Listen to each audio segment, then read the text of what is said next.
പ്രിയമുള്ള സഹോദരൻ, അസ്സലാമു അലൈക്കും വറഹ്മത്തുള്ളാഹി.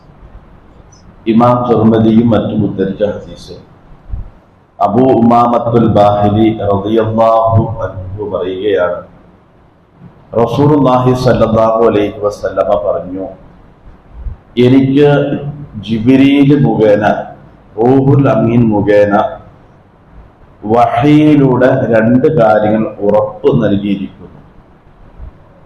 ആ ഉറപ്പ് നൽകപ്പെട്ട രണ്ട് കാര്യങ്ങൾ, ഒന്ന്, ലൻ തമൂത നഫ്സുൻ ഇല്ലാ അൻ തസ്തക്മില അജലഹ, ഒരു നഫ്സും അല്ലാഹു അവന് നിശ്ചയിച്ച അവധി പൂർത്തിയാക്കാതെ മരണപ്പെടുകയില്ല എന്ന്.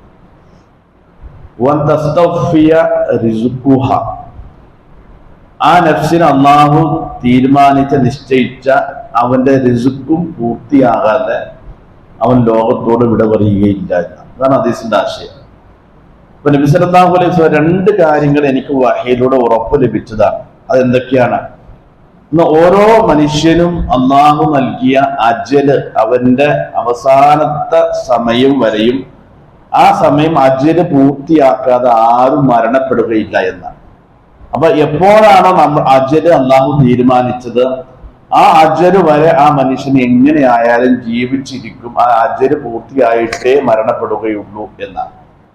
രണ്ടാമത്തെ സംഗതി, ഓരോ മനുഷ്യനും അല്ലാഹു സുബ്ഹാനഹു വ തആല രേഖപ്പെടുത്തിയ അവന്റെ റിസ്ക്, ആ റിസ്കിന്റെ അവസാനത്തെ വറ്റ് ചോറും അവൻ കഴിക്കാതെ ലോകത്തോട് വിട പറയുകയില്ല എന്നാണ്. അപ്പൊ നമ്മുടെ റിസ്കിൽ അല്ലാഹു എഴുതി വച്ചതിന് അവസാനത്തെ വറ്റും കൂടി നമ്മൾ കഴിച്ചിട്ടേ ലോകത്തോട് വിട പറയുകയുള്ളൂ എന്നാണ്. അത്രയും കൃത്യമാണ് മനുഷ്യന്റെ ജീവിതത്തിൽ അല്ലാഹു സുബ്ഹാനഹു വ തആല ചെയ്തു വച്ചിരിക്കുന്ന സംവിധാനം.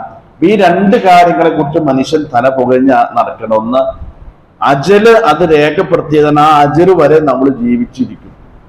രണ്ട്, നമുക്ക് രേഖപ്പെടുത്തിയ റിസ്ക് അല്ലാഹു സുബ്ഹാനഹു വ തആല കൃത്യമായി പാക്കഡാണ്. ആ പാക്കഡ് ആയിട്ടുള്ള റിസ്ക് അതിന്റെ ഏതാണോ നിശ്ചയിച്ചത് അതുവരെയും ഉപയോഗിച്ചിട്ട് ഈ ലോകത്തോട് മനുഷ്യൻ യാത്ര പറയുകയുള്ളൂ എന്ന്. ഈ രണ്ട് കാര്യങ്ങളും അല്ലാഹു സുബ്ഹാനഹു നമുക്ക് ഉറപ്പുള്ള കാര്യങ്ങളാണ്.